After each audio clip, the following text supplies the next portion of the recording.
Hi everyone, a very good evening to all of you. सभी का warm welcome है Y T your English tutor पे। आज the Hindu की जगह पे द स्पीकिंग ट्री से एक आर्टिकल को पढ़ने वाले हैं। स्पीकिंग ट्री पब्लिश होता है टाइम्स ऑफ इंडिया और इंडियन एक्सप्रेस में। इसमें पब्लिश होने वाले आर्टिकल्स पढ़ने में काफ़ी मुश्किल होते हैं, इसीलिए कभी कभी द हिंदू को स्किप करके दूसरे किसी सेक्शन से आर्टिकल्स को हम उठाते हैं। ये आर्टिकल लिखा हुआ है कैसे ज़िंदगी में आगे बढ़ना बहुत ज़रूरी है पुरानी और ख़राब चीज़ों को भुला करके। शुरू करने से पहले आपको आज का क्विज़ दिखा रहा हूँ। आज का आर्टिकल आपको आपकी लिमिट्स तक पुश करेगा। बहुत ही पढ़ने में मुश्किल आर्टिकल है, आपको मज़ा आएगा और जो भी वोकैबुलरी ग्रामर आप सीखेंगे इस क्विज़ पे आपको अप्लाई करनी है। सॉल्यूशंस क्लास के लास्ट में आपको करवाएंगे। चलिए क्लास को शुरू करते हैं, आइए कुछ नया सीखते हैं।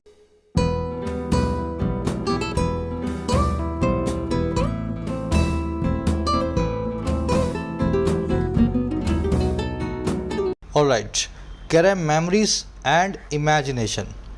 देखिए, मेमोरी का मतलब होता है आपकी यादें, ठीक है, और इमेजिनेशन का मतलब होता है आपकी कल्पनाएं, जो आप सोचते हैं कि ऐसा हो जाए वैसा हो जाए। तो इमेजिनेशन को आप बोलते हैं फैंटेसी, विजन या विजुअलाइजेशन, और मेमोरी का सिनोनिम होता है रिकलेक्शन। यहाँ लिखा हुआ है रिकलेक्शन। समझ में आ गई बात? कह रहा है मेमोरी और इमेजिनेशन में बहुत बड़ा एक कनेक्शन होता है। जो चीज़ आपको लगता है ना आपकी यादें हैं, उनमें से काफ़ी चीज़ें आपकी कल्पनाएं होती हैं। आप उनको मनगढ़ंत याद बना करके बैठे हुए होते हैं। अब इसके टाइटल पैराग्राफ को देखेंगे, एक्चुअल में कहना क्या चाह रहा है। कह रहा है oral recollections of epics are treasure troves of interesting perspectives offering myriad life lessons. कह रहा है जो यादें हैं रिकलेक्शंस हैं, और किसके भाई? एपिक्स के। एपिक्स का मतलब होता है हमारे वेद पुराण, है ना। हर धर्म में कुछ वेद पुराण होते हैं, कुछ समझ गए ना, बड़ी बड़ी किताबें होती हैं, मोटी मोटी पुरानी पुरानी, उनको बोलते हैं एपिक्स। और ओरल का मतलब होता है जो मुंह जबानी हो, मुंह जबानी हो। कह रहे जो ओरल रिकलेक्शन है ना, मुंह जबानी जो रिकलेक्शन है एपिक्स का, यानी कि वेद पुराणों का, उनकी जो यादें हैं, कह रहे ये सभी यादें ट्रेजर ट्रोव हैं, खजाने की पेटी है। ट्रेजर ट्रोव का मतलब है खजाने की पेटी। और ट्रेजर ट्रोव किसका? ये ट्रेजर ट्रोव है बहुत ही इंटरेस्टिंग और रोचक पर्सपेक्टिव्स का, व्यू पॉइंट्स का, नज़रियों का। और ये कैसे है? ये है ऑफर करते हुए तरह तरह के भांति भांति के myriad लाइफ लेसन्स को, ज़िंदगी के सबकों को। लंबा सेंटेंस है, थोड़ा सा मुश्किल है, लेकिन अब पढ़ोगे ना सारे वर्ड्स तो दिमाग में बैठेगा। फिर एक बार रिपीट करता हूँ। जो यादें हैं, जो रिकलेक्शंस हैं हमारे एपिक्स के, हमारे वेद पुराणों के, और जो बिल्कुल ओरल हैं, जो मुंह जबानी हैं। कैसे हैं? मुंह जबानी। कह रहे ये सभी के सभी ट्रेजर ट्रोव्स हैं, खजाने की पेटी हैं, बहुत ही तरह तरह के पर्सपेक्टिव्स का, जो बड़े इंटरेस्टिंग है, ऐसे नज़रियों का, व्यू पॉइंट्स का, जो बड़े रोचक हैं। और ये इस तरह से हैं कि ये ऑफ़र करते हुए तरह तरह के myriad लाइफ लेसन्स को, बहुत तरह के ज़िंदगी के सबकों को। तो ये जो जितने भी एपिक्स हैं, ये पहले बोल बोल करके आगे जो है ना पास ऑन किए गए थे, इनको कहीं लिखा नहीं गया था। तो बोलने से क्या होता था, हर आदमी अपनी ज़िंदगी के सबक इनमें ऐड कर देता था। इसलिए आज जो रामायण और महाभारत और गीता आप देख रहे हैं, इसमें कई हज़ारों सालों के लोगों के लाइफ लेसन्स अपने आप जुड़ चुके हैं। क्योंकि इंसान जब भी किसी चीज़ को याद करके आगे बताता है, उसमें अपना कुछ एडिशन ज़रूर डाल देता है। आ रही बात समझ में? चलो अब इस सेंटेंस की स्ट्रक्चर देखेंगे। रिकलेक्शन आपका सब्जेक्ट है, इसकी वर्ब है are. Are plural subject, plural verb. Recollection मैंने आपको बता दिया, मेमोरी।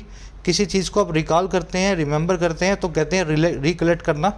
जैसे आप अपना फ़ोन नंबर भूल गए, अपने मम्मी का, अपने पापा का, तो आप याद कर रहे हो उस फ़ोन नंबर को, तो आप रिकॉल या रिमेंबर कर रहे हो या रिकलेक्ट कर रहे हो।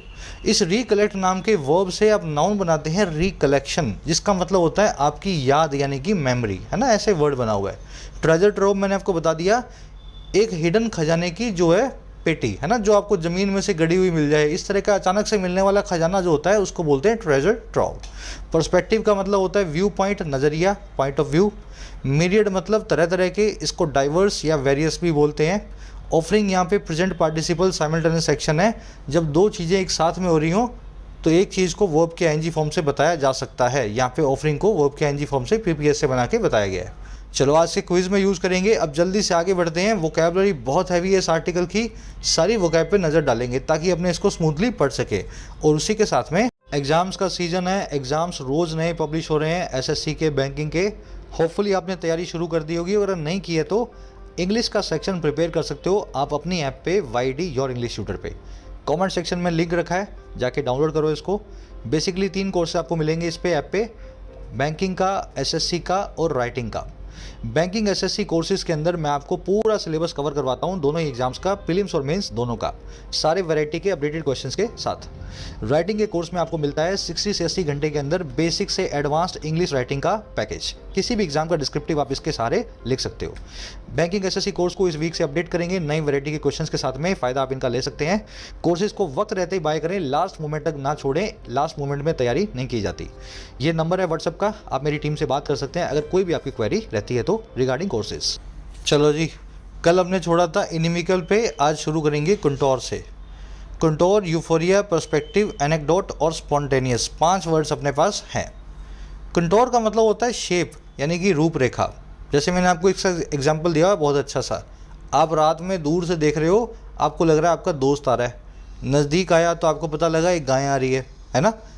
मतलब क्यों हुआ ऐसा? क्योंकि आप रूपरेखा बना रहे हो। किसी भी चीज़ की फॉर्म या शेप को बोलते हैं रूपरेखा, यानी कि कंटोर, है ना। Doctor Ambedkar laid out the contours of Indian constitution. Ambedkar साहब ने ले आउट किया, इस्टेब्लिश किया रूपरेखा को, फॉर्म को, शेप को हमारे इंडियन कॉन्स्टिट्यूशन की। अब कंटोर का एक बहुत अच्छा सिनोनिम होता है सल्यूट। एक तो ये वर्ड वैसे ही बोलने में बड़ा मुश्किल है और लिखने में उससे भी ज़्यादा। तो सल्यूट को लिखने का तरीका मैंने आपको बताया हुआ है, सिल प्लस में HOU हो प्लस में ETTE।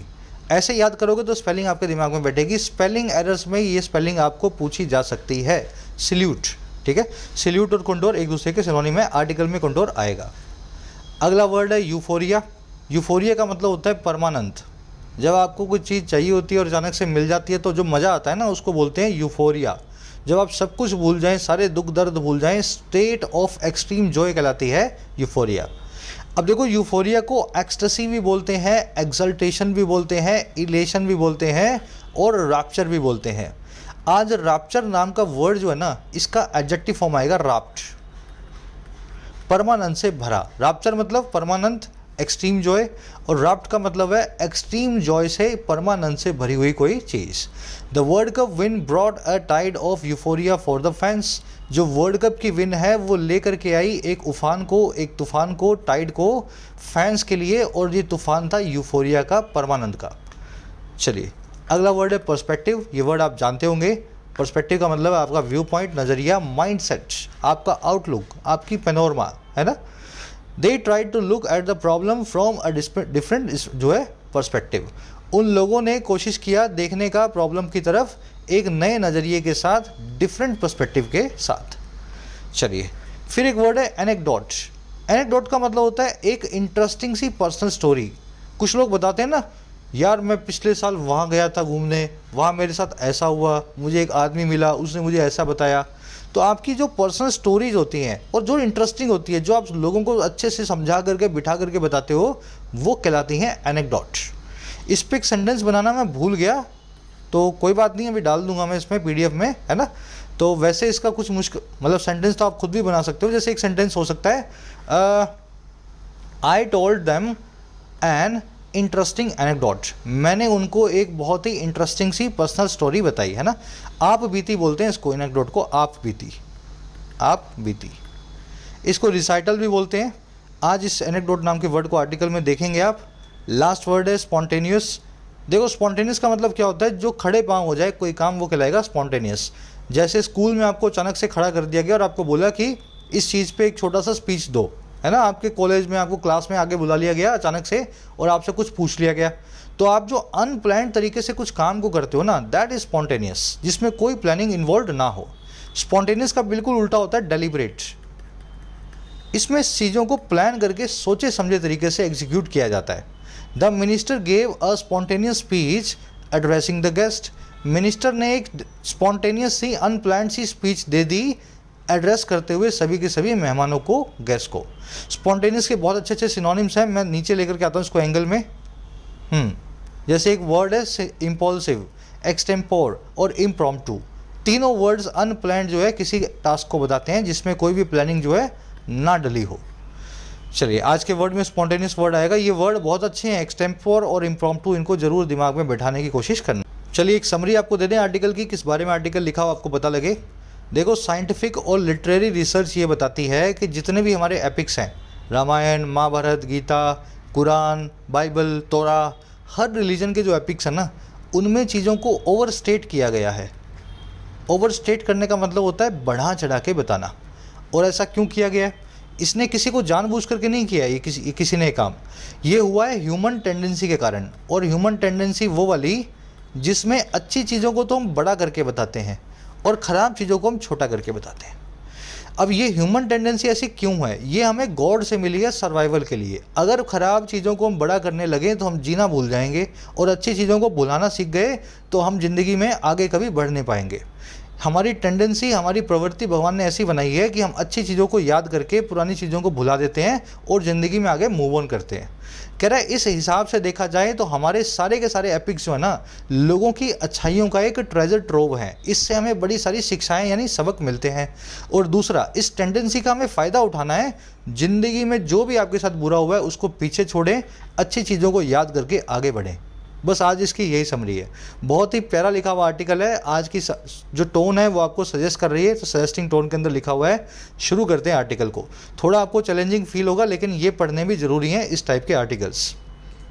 कह रहा है every time I recollect and share a past event or anecdote with friends, I am aware that somewhere I am either adding or subtracting from it to suit the occasion. कह रहा है हर एक दफ़ा, every time. अच्छा कब जी? जब मैं reel collect करता हूँ यानी कि याद करता हूँ, रिमेंबर करता हूँ, और शेयर करता हूँ यानी कि सबको बताता हूँ। कह रहा है हर दफ़ा जब मैं याद करता हूँ और सबको बताता हूँ मेरी किसी पुरानी घटना को, पास्ट इवेंट को, और या फिर मेरे किसी एनेक्डोट को यानी कि आप बीती को। भाई मैं वहाँ गया था, वहाँ मुझे ऐसा बताया गया है ना, एनेक्डोट। कह रहा जब जब मैं इस काम को करता हूँ ना, और किसके साथ करता हूँ? अपने दोस्तों के साथ। अब कोमा लगा के बता रहा है, कह रहे तब तब है ना मैं अवेयर होता हूँ, मैं इस चीज़ के लिए सजग होता हूँ। और किस चीज़ के लिए? दैट, वो ये कि समवेयर यानी कहीं ना कहीं तो मैं यानी कि आए या तो ऐड कर रहा हूँ, जोड़ रहा हूँ, या फिर सब्सट्रैक्ट कर रहा हूँ, निकाल रहा हूँ, माइनस कर रहा हूँ। इसमें से किस में से भाई? इस पास्ट इवेंट या एनेक्डोट में से, इस कहानी में से। और क्यों कर रहा हूँ? ताकि सूट कर सकूँ, ताकि इसको अनुकूल बना सकूँ उस ओकेज़न के लिए, उस मौके के लिए। जैसा मेरा दोस्त वैसा ही ओकेज़न और वैसा ही कहानी। आ रही है बात समझ में? बहुत ही प्यारा सेंटेंस है ये। तो हर बार जब भी मैं याद करके कुछ किसी को बताता हूँ तो मुझे अंदर ही अंदर पता होता है कि कहीं ना कहीं मैं इसमें मिर्च मसाला लगा रहा हूँ, कहीं ना कहीं इसमें चीज़ों को मैं ऐड कर रहा हूँ, कहीं ना कहीं इसमें चीज़ों को माइनस कर रहा हूँ, ताकि मेरे दोस्त के हिसाब से, मेरे ओकेज़न के हिसाब से मैं पूरी कहानी को सूट करवा सकूँ। आई की वर्ब है रिकलेक्ट एंड शेयर। इस आई की वर्ब है एम, और इस आई की वर्ब है एम एडिंग और एम सब्ट्रैक्टिंग। ऐड का मतलब है जोड़ देना, सब्ट्रैक्ट का मतलब है माइनस कर देना, डिडक्ट कर देना, डिक्रीज कर देना, समझ गए ना, कम कर देना। चलो, सूट द ओकेजन का मतलब है मौके की नज़ाकत के हिसाब से किसी काम को करना, सूट करवा देना उस मौके को, ओकेजन को। समझ में आया ना सेंटेंस पूरा? एनेक्डोट आप जानते हैं, आपकी आप बीती, रिसाइटल, अ इंटरेस्टिंग पर्सनल एक्सपीरियंस। इसमें एक चीज़ थी जो मैं आपके साथ बताना चाह रहा था, शेयर करना चाह रहा था, शायद मुझे याद नहीं आ रही अभी। चलो आगे आएगी तब बता दूंगा। अच्छा हाँ, इसमें कंडीशनल कौन सा लगा हुआ है? सभी लोग ट्राई करेंगे? चलो कमेंट्स में बता दो भाई, कंडीशनल कौन सा लगा हुआ है इसमें? सर इसमें लगा हुआ है जीरो कंडीशनल। सबको आना चाहिए ये। जब जब ऐसा होता है तब तब ऐसा होता है, जब जब बादल आते हैं तब तब बारिश होती है, जब जब मैं याद करके बताता हूँ तब तब मैं जोड़ देता हूँ या कम कर देता हूँ। आ रही ना बात समझ में?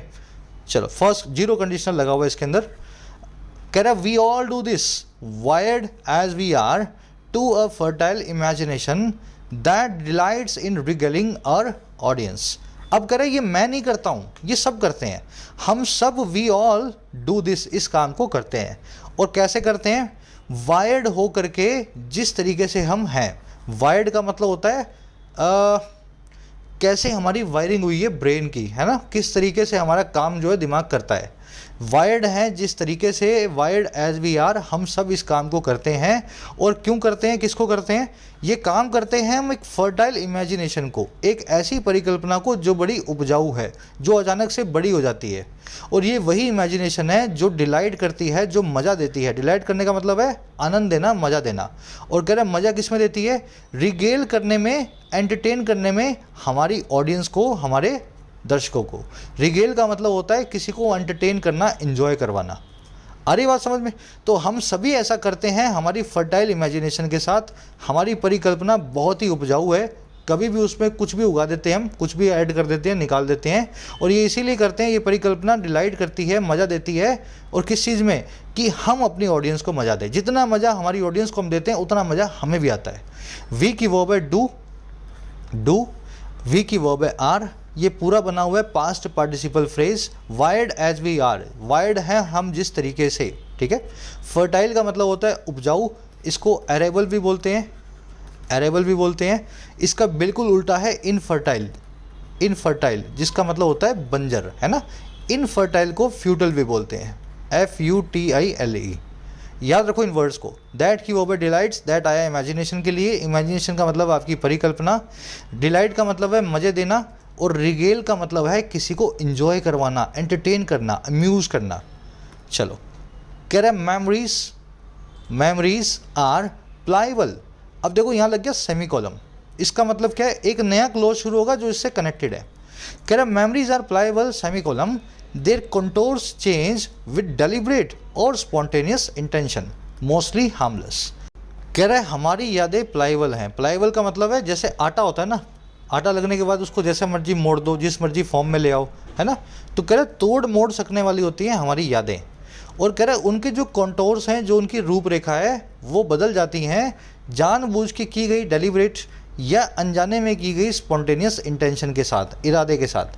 कह रहे जो कि मोस्टली हार्मलेस होता है, किसी को नुकसान पहुँचाने वाला नहीं होता, है ना। हमारी मेमोरीज बहुत जल्दी चेंज हो जाती हैं, हम उनको अपने आप ही चेंज कर बैठे हैं, कभी जानबूझ करके, कभी अनजाने में, लेकिन किसी को हार्म करने के लिए नहीं, सिर्फ अपने मज़े के लिए। कंटोर्स की वर्ब है चेंज, मेमोरीज की वर्ब है आर। प्लाइबल का मतलब है मेलिएबल, जिसको समझ गए ना, गोल मोल किया जा सके, बेंड किया जा सके। जैसे आप आटे को कर देते हो, आटे का कुछ भी बना सकते हो आप गोल मोल करके उसको। कंटोर मतलब रूपरेखा होता है, स्पॉन्टेनियस मतलब एक्सटेम्पोर, अनप्लान्ड। और इसका बिल्कुल उल्टा होता है डेलिब्रेट, है ना, यानी प्लान्ड, इंटेंशनल, जिसको जानबूझ करके करते हैं वो होता है डेलिब्रेट। कह रहा which is Y Oliver Sacks, the neurologist and writer, said that memories are not fixed or frozen। कह रहा इसीलिए विच इज़ वाई, कह रहा विच इज़ वाई यानी इसीलिए।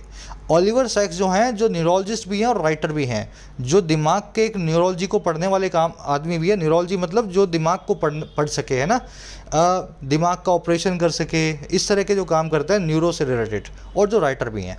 कह रहा ऑलिवर सैक्स ने ऐसा कहा कि मेमोरीज ना तो फिक्स्ड हैं और ना फ्रोज़न है, ना तो वो जमी हुई हैं, ना वो एक जगह जो है फिक्स्ड है। और किस तरह से, like प्राउस jar of preserves in a लाडर, बिल्कुल उसी तरीके से जैसे कि प्राउस नाम के इस आदमी का, इस राइटर का jar of preserves in a लाडर नाम की किताब है। जार ऑफ प्रिजर्व्स का मतलब क्या होता है, एक डब्बा अचार का, एक किचन के अंदर, स्टोरेज के अंदर, लाडर के अंदर। अचार का डब्बा होता है ना, आप उसको रोज़ खोलोगे ना, उसमें थोड़ा आपको अलग जो है फील होगा। कभी वो अचार का डब्बा, कभी अचार बहुत खट्टा हो जाएगा, है ना, कभी वो ऐसा रखा हुआ अचार जो है हमेशा चेंज होता रहता है, हमारी मेमोरीज की तरह। तो ये इस आदमी की किताब है, jar of preserves in a larder, Peter Proust की। कह रहा but are transformed, reassembled and recategorise with every act of recollection. बल्कि हमारी मेमोरीज बदल जाती हैं, ट्रांसफॉर्म हो जाती हैं, टूट फूट जाती हैं, डिसअसेंबल हो जाती हैं, नई जुड़ जाती हैं, रीअसेंबल हो जाती हैं, और अलग अलग कैटेगरीज में डिवाइड हो जाती हैं हमारे हर एक्ट ऑफ रिकलेक्शन के साथ, हमारे उनको याद करने के हर हरकत के साथ। जितनी बार आप पुरानी किसी घटना को याद करोगे ना, उतनी बार उस घटना को आप बदल दोगे, याद करोगे, कुछ नया ऐड कर दोगे, कुछ पुराना निकाल दोगे। समझ में आ रही है ना। विच की वर्ब है इज, सैक्स की वर्ब है सैड। ऑलिवर सैक्स एक आदमी का नाम है जो न्यूरोलॉजिस्ट और राइटर है। मेमोरीज की वर्ब है आर। ये मेमोरीज की बाद में बट कंजंक्शन के बाद और भी वर्ब्स हैं, जैसे are transformed, are disassembled, are reassembled and are recategorised. ये ये प्राउस्ट है ना, एक राइटर थे, फ्रेंच राइटर, बहुत ही महान राइटर हैं ये। इनकी किताब है jar of preserves in a लाडर। ये मैंने आपको बता दिया ना, जार मतलब डब्बा, प्रिजर्व मतलब अचार, लाडर मतलब किचन। तो किचन में सालों साल रखा हुआ अचार का डिब्बा होता है, वो बार बार चेंज होता रहेगा, खट्टा मीठा अलग अलग अपने फॉर्म्स और अपने टेस्ट को बदलता रहेगा। हमारी मेमोरीज भी बिल्कुल उसी किचन में रखे हुए अचार के डब्बे की तरह हैं। चलो आगे बढ़ते हैं। अब ये डिसअसेंबल और रीअसेंबल नाम के वर्ड्स को समझेंगे। देखिए असेंबल आपने सुना होगा, चीज़ों को जोड़ना। जैसे आईफोन है, वो बनाया जाता है चाइना में, अब इंडिया में बनने लगा है, लेकिन असेंबल करते हैं यूएस में ले जा करके। मदरबोर्ड उसका अलग, कैमरा अलग, सबको जोड़ दिया तो असेंबल कर दिया। तो डिसअसेंबल और जो है असेंबल का बिल्कुल उल्टा है। इसका मतलब होता है चीज़ों को तोड़ना, अलग अलग करना, ब्रेक अपार्ट करना, है ना। लेकिन एक और वर्ड इंग्लिश में डिसेंबल, ये क्या है, डिसअसेंबल, और ये क्या है, डिसेंबल। डिसेंबल का मीनिंग होता है किसी चीज़ को छुपाना ताकि सामने वाले को आप डिसीव कर सकें, धोखा दे सकें। जैसे आपको रोना आ रहा है किसी बात पे, लेकिन आप रोए नहीं, आपने हंस दिया हल्का सा। आपको गुस्सा आ रहा है लेकिन आपने चुप हो गए, तो आप सामने वाले को बताना नहीं चाह रहे हो कि मुझे गुस्सा आ रहा है, मुझे रोना आ रहा है या मुझे खुशी हो रही है, ये आप डिसेंबल कर रहे हो अपने इमोशंस को। आ रही ना बात समझ में। तो दोनों अलग अलग वर्ड्स हैं, आज इनको यूज़ करके देखते हैं। The mechanic had to dissemble या disassemble the entire engine to find the fault. Mechanic को तोड़ फोड़ करनी पड़ी, ब्रेक अपार्ट करना पड़ा पूरे इंजन को, ताकि फाइंड कर सके फॉल्ट को, खराबी को पकड़ सके। अब इंजन को उसने छुपाया नहीं है, इंजन को डिसअसेंबल किया है, डिसेंबल नहीं किया है। ये बीच में से जब निकाल दूंगा ना तो दोनों वर्ड्स बिल्कुल एक जैसे लगेंगे। ये हाइफन मैंने इसलिए रखा है ताकि आप इनको पकड़ सको अभी, है ना, डिसअसेंबल और डिसेंबल। तो यहाँ तो ये आ जाएगा, ये गलत है। अब अगला देखो, the professor try to dissemble और disassemble his anger behind a smile. Professor ने कोशिश किया कि वो डिसेंबल करे अपने गुस्से को एक स्माइल के पीछे। अब गुस्से को वो हाइड कर रहा है, अब डिसेंबल करेगा, डिसअसेंबल नहीं करेगा।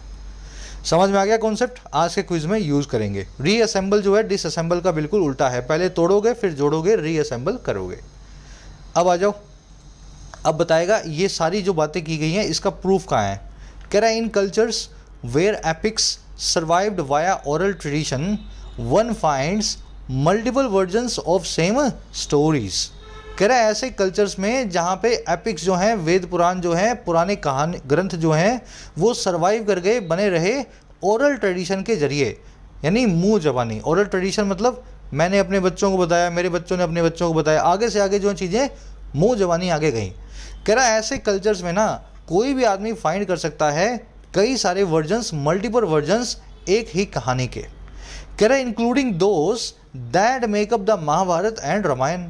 कह रहा है इसमें वो सब भी शामिल हैं इन पुराणों में, इन एपिक्स में, वो वाली जो मेकअप करती हैं महाभारत और रामायण को, वो वाली स्टोरी जो बनाती हैं महाभारत और रामायण को। ऐसा क्यों होता है?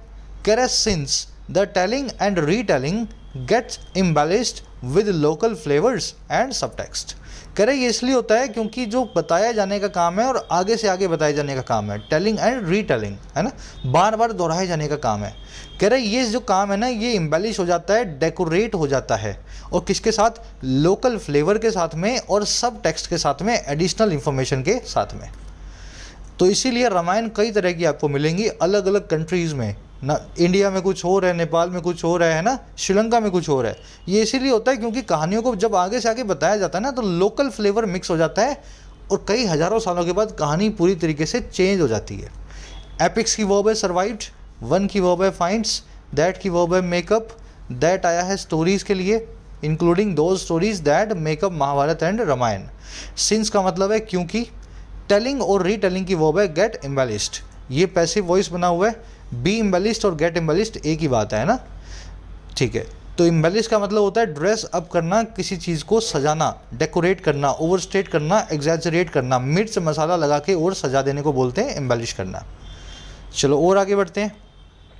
कह रहा है this is what makes oral recollections a treasure trove of interesting perspectives. कह रहा है यही वो चीज़ है जो मुंह जबानी जो रिकलेक्शन होते हैं, ओरल रिकलेक्शन, उनको बनाती है। और क्या बनाती है? खजाने की पेटी। और किसका? बहुत ही रोचक पर्सपेक्टिव्स का, नज़रियों का। और कैसे बनाती है? ऑफर करते हुए, ऑफरिंग मीरियड लाइफ लेसन्स को, तरह तरह के भांति भांति के जीवन के शिक्षाओं को, सबकों को। कह रहा and they successfully engage the audience that listens in wrapped attention, और वो सक्सेसफुली इंगेज भी करती हैं उस ऑडियंस को, जो ऑडियंस सुनती है इन कहानियों को मंत्र मुग्ध होकर के, राप्ट होकर के, परमानंद की अटेंशन के साथ। राप्ट समझ गए ना, एक्सटेटिक, एकदम परमानंद वाला। मेरे ख्याल से सेंटेंस समझ में आ गया होगा। ऑडियंस सुनती है इनको बड़ी खुशी से, इसीलिए इनमें कई लाइफ लेसन जुड़े हुए होते हैं अलग अलग तरह के। दिस की वर्ब है इज, व्हाट की वर्ब है मेक्स। ऑफरिंग यहाँ पे पीपीएस से, प्रेजेंट पार्टिसिपल। ट्रेजर ट्रोव मतलब खजाने की बेटी। पर्सपेक्टिव मतलब नज़रिया। दे की वर्ब है इंगेज। दैट की वर्ब है लिसन्स। दैट आया है ऑडियंस के लिए। चलो और आगे बढ़ते हैं। अब ये लास्ट सेंटेंस है, लास्ट मतलब पैराग्राफ है। अब इसमें अपने को इस आर्टिकल के लेसन मिलेंगे। अपने को क्या करना है, कह रहे you can choose to forget nasty और sad happenings and keep alive more happy ones. कह रहे आप चूज कर सकते हैं भूल जाना, फॉरगेट कर जाना, खराब या फिर सैड वाली हैपनिंग्स को। हैपनिंग मतलब अकरेंस यानी कि घटनाएं। कह रहे आपके पास भी विकल्प है खराब और गंदी घटनाओं को भूल जाने का, और कीप अलाइव करने का, जिंदा रखने का, ज़्यादा हैप्पी वाली को, ज़्यादा खुशहाल वालियों को। और कौन सी वाली, that bring Joy and happiness, जो आपके लिए ब्रिंग करती हैं खुशी को और हैप्पीनेस को, मज़े को। आगे बात समझ में। यू की वर्ब है कैन चूज, दैट की वर्ब है ब्रिंग। दैट आया है हैप्पी वंस के लिए। वंस का मतलब है यहाँ पे हैपनिंग्स, है ना, वो वाली हैपनिंग्स जो कि ब्रिंग करेंगी जॉय और हैप्पीनेस को। मोर हैप्पी की जगह आपको यहाँ हैप्पियर लिखना चाहिए था। एडजेक्टिव की कंपैरेटिव और सुपरलेटिव डिग्री आपको बनानी आनी चाहिए। इंटेलिजेंट एडजेक्टिव की जब कंपैरेटिव बनाओगे तो मोर इंटेलिजेंट होगा, सुपरलेटिव बनाओगे तो मोस्ट इंटेलिजेंट होगा। लेकिन फास्ट की जब कंपैरेटिव बनाओगे तो मोर फास्ट नहीं होगा। फास्ट की कंपैरेटिव कैसे बनेगी सर, फास्ट की बनेगी फास्टर से, ठीक है ना। तो ये चीज़ें आपको पता होनी चाहिए कि किसकी कंपैरेटिव और किसकी सुपरलेटिव कैसे बनेगी। और फास्ट की सुपरलेटिव बनेगी द फास्टेस्ट से, ठीक है, यहाँ लिख देता हूँ द फास्टेस्ट। वैसे ही हैप्पी जो है मोर हैप्पी नहीं होता, आपको लिखना चाहिए, यहाँ लिखना चाहिए हैप्पियर। एक सेकेंड रुक जाओ, हैप्पियर है ना। और यहाँ पे लिखना चाहिए द हैप्पीएस्ट। अब ऐसा नहीं है, ये दो आपने सीख लिए तरीके, एक मोर वाला, एक ER और ES वाला, तो सब इसी से बन जाएंगे। जैसे गुड है, इसकी गुडर भी नहीं होती और द गुड भी नहीं, मोर गुड भी नहीं होती। गुड की होती है बेटर, गुड की होती है बेटर, है ना। और इसकी जो सुपरलेटिव डिग्री है वो होती है द बेस्ट। चलो समझ गए मेरे ख्याल से। तो यहाँ पे जो इसने मोर हैप्पी लिखा है ना, ये टेक्निकली गलत है, यहाँ लिखना चाहिए हैप्पियर वंस, है ना। मोर हैप्पी नहीं चलेगा, लिखने के लिए इसने लिख दिया लेकिन सही नहीं होता, टेक्निकली गलत है। कह रहा which is why one tends to even forget facial features of those who hurt her in the past. कह रहा इसीलिए, विच इज़ वाई मतलब इसीलिए। कह रहा इसीलिए कोई भी आदमी की आदत होती है, टेंड टू होता है वो, कि वो यहाँ तक कि भूल जाता है फेशियल फीचर्स को, नैन नक्श को भी। और किसके, उन लोगों के जिन्होंने उसको हर्ट किया है हमें इन द पास्ट। आ रही बात समझ में। विच की वर्ब है इज, वन की वर्ब है टेंड्स, हु की वर्ब है हर्ट। कह रहा है and this helps one move on, और कह रहा है यही चीज़ हेल्प करती है किसी भी आदमी को, वन को मूव ऑन करने में, ज़िंदगी में आगे बढ़ने में। चलो विच की वर्ब, ये सब समझ के, सेंटेंस बड़ा इजी सा है। एक चीज़ यहाँ देखनी है, हर्ट जो है ना, हर्ट ये V2 है, पास्ट टेंस है, और ये एक ऐसी वर्ब है जिसकी V1 V2 V3 चेंज नहीं होती। ये सारी वर्ब्स मैंने आपके सामने लिख दिए हैं, बार बार इन पे क्वेश्चंस आप देखोगे एग्जाम्स में। Hurt, hit, split, cut, put, wed, bid, spread, है ना, बर्स्ट, कास्ट, फोरकास्ट, ब्रॉडकास्ट और कोस्ट। इनकी V1 V2 V3 चेंज नहीं करनी है, सेम रहेगी। वर्ब के ING फॉर्म जब बस इनकी खाली जो है अलग से बनती है। The news hurted her badly, news ने उसको बुरे से जो है चोट पहुंचाई, तो हर्टेड गलत है, आप लिखेंगे हर्ट, ED को निकाल देंगे। The mistake has costed him his job, mistake ने उसे उसकी जॉब को कॉस्ट किया है। मिस्टेक की कीमत उसको अपनी जॉब से चुकानी पड़ी, तो कॉस्ट किया जॉब को, लेकिन कॉस्टेड नहीं होगा, कॉस्ट ही होगा। हैज़ प्लस में V3 cost. Suddenly the fire spreaded everywhere in the forest, अचानक से एक फायर जो है सब तरफ फैल गई जंगल में, तो स्प्रेडेड नहीं होता, spread V1 V2 V3 same रहेगी, है ना, तो ये V2 है स्प्रेड। याद रखना है इस कॉन्सेप्ट को, आज के क्विज में यूज़ होगा। मैं फटाफट इनको निकाल दूं ताकि जो लोग बाद में पढ़ेंगे PDF से उनको दिक्कत ना हो, है ना। ऐसे चलो जी। आगे कह रहे this is not escapism but a good survival strategy. कह रहे ये जो हम करते हैं ना, पुरानी खराब भूल जाते हैं, अच्छी वाली को आगे ले जाते हैं, ये एस्केपिज्म नहीं है। एस्केपिज्म का मतलब होता है ज़िंदगी में ख़राब चीज़ों से बचना, ट्रबल से बचना, आंखें बंद कर लेना। कह रहे ये आंखें बंद करने वाली बात नहीं है, बल्कि एक बहुत ही अच्छी सर्वाइवल की स्ट्रेटजी है। और किस लिए है ये? To push back unpleasant memories and nurture happy ones. ये इसलिए है ताकि ज़िंदगी में पीछे छोड़ सकें, पुश बैक कर सकें ख़राब यादों को, और नर्चर कर सकें, फल फूल करवा सकें, ग्रो करवा सकें हैप्पी वंस को, हैप्पी वाली यादों को। और कौन सी हैं? That come easily to the surface. ये वो वाली हैं जो बड़ी ईजिली सरफेस पे आ जाती हैं, हमें दिमाग में याद रहती हैं, हमारे समझ गए ना, मेमोरी में जगह बना के रखती हैं। कह रहा है each day offers us the opportunity to create happy moments that will become part of this memory bank. हर दिन हमें ऑफर करता है उसको, उस अपॉर्चुनिटी को, उस मौके को जो है क्रिएट करने का हैप्पी मेमोरीज़ को, हैप्पी मोमेंट्स को। और ये वही मोमेंट्स हैं जो बिकम होने वाली हैं हिस्सा, एक पार्ट हमारे मेमोरी बैंक का, हमारे मेमोरी के स्टोरेज का। तो जितनी हैप्पी मेमोरीज़ हैं बनाओ ज़िंदगी में, बस यही हैप्पी मेमोरीज़ ही आपकी ज़िंदगी में आपके साथ रहने वाली हैं। Day give away offers that give away will become. छोटा सा आर्टिकल है, यहीं रैप अप करेंगे। इंटरेस्टिंग था, बहुत अच्छे लाइव लेसन्स मिले होंगे आपको इससे। अब आ जाओ अपने क्विज पे, इसका लेवल भी अच्छा है। फर्स्ट में आपसे पूछा है हैव प्लस में V3 कैसे लगेगी। देखो हैव के साथ में तो V3 आएगी, तो पता ही है आपको। तो बर्स्टेड लिखूंगा, टू बर्स्टेड लिखूंगा, बर्स्ट लिखूंगा या बर्स्टिंग लिखूंगा। इस वर्ब को आपको चेक करना और चेक करना है इसकी V1 V2 V3 कैसे बनती है। सेकंड में आपसे पूछा है यहाँ पे डिसअसेंबल और डिसेंबल, इन दोनों में से किसकी ING फॉर्म को यूज़ करेंगे। दोनों वर्ड्स आपको पता है, सही वर्ड को आपको यूज़ करना है। यहाँ पे PPS से बना हुआ है, देखो यहाँ कोमा, ये PPS से, ये PPS से, दोनों PPS से एंड से जुड़े हुए हैं। तो ING फॉर्म में तो आएगा जो भी वर्ड आएगा, लेकिन कौन सा वर्ड आएगा ये आपको चूज़ करना है। थर्ड में आपसे पूछा है आपके इंटरेस्टिंग पर्सनल एक्सपीरियंस के लिए वन वर्ड क्या है। आपकी आप बीती के लिए एक वर्ड को, एक वर्ड में इसको कैसे बताओगे, ठीक है। तो ये वर्ड आपको आता होगा। चौथे में पूछा यूफोरिया यानी परमानंद का सिनोनिम क्या है। तो ये भी आप निकाल लोगे मेरे ख्याल से, मुश्किल नहीं है, सारे वर्ड्स इसके देख चुके हो सिनोनिम्स। पाँचवें में आपसे पूछा है करेक्ट स्पेलिंग क्या है, इन चारों वर्ड्स में से किस वर्ड की स्पेलिंग करेक्ट है। तो ये आपको डिक्शनरी से निकालना पड़ेगा। स्पेलिंग जो है ना, जितना लिखोगे उतना दिमाग में बैठेगी। अगर आप रोज़ MS वर्ड में 15 मिनट 10 मिनट कुछ टाइप करोगे तो स्पेलिंग्स आप खुद ही सही लिखने लगोगे। बिना लिखे स्पेलिंग्स याद करना मुश्किल है। तो जो मुश्किल वाली होती हैं वो स्पेलिंग्स मैं आपको जो है तोड़ तोड़ के याद करवा देता हूँ, जैसे सैल्यूट की मैंने आपको करवाई हुई है ना। तो कोशिश करो इसमें से सही स्पेलिंग को निकालने की। बाकी आप डिक्शनरी में टाइप करके देखो स्पेलिंग चारों की क्या क्या सही होती है। लास्ट वर्ड है स्पॉन्टेनियस। इसका मीनिंग आप जानते हैं। स्पॉन्टेनियस का बिल्कुल उल्टा क्या होता है। स्पॉन्टेनियस मतलब अनप्लान्ड, है ना, अचानक से खड़े पाँव हुआ। तो इसका बिल्कुल उल्टा किस वर्ड से आप बता सकते हैं। तो ये वर्ड आपको यहाँ से चूज़ करना है। अच्छे लेवल का क्विज़ है। मैं 3 से ज़्यादा मार्क्स जो है एक्सपेक्ट नहीं कर रहा हूँ, 4 तो मैक्सिमम एक्सपेक्ट कर रहा हूँ मैं ज़्यादातर लोगों से। फर्स्ट कमेंट में इसी वीडियो के नीचे इसके आंसर्स रखें, जाके चेक कर लो, मेरे आंसर से अपने आंसर्स को मैच करो। आउट ऑफ 6 आपको कितने मार्क्स मिले ज़रूर से बताना। पूरे क्लास को, अगर पूरे चैप्टर को 2 सेंटेंसेज में समराइज़ कर सको, 2 से 3 में, इंग्लिश में, तो करके कमेंट्स में डालना ताकि आपकी राइटिंग स्किल्स अच्छी हो। मुलाकात होगी कल। कोर्सेज अवेलेबल हैं ऐप पे, आप उनका फ़ायदा ले सकते हैं, राइटिंग का, SSC का और बैंकिंग का। एक ही चीज़ का ध्यान रखना है, लास्ट मोमेंट पे कोर्स नहीं लेना है। कोर्स लेने का वक्त पहले होता है एग्ज़ाम से, 2 महीना 3 महीना पहले अपने आप को टाइम दो, मेहनत करो। सर आपके साथ हैं। कोई भी क्वेरी होती है, ये नंबर है, मेरी टीम से आप बात कर सकते हैं व्हाट्सएप के through. Until then, signing out.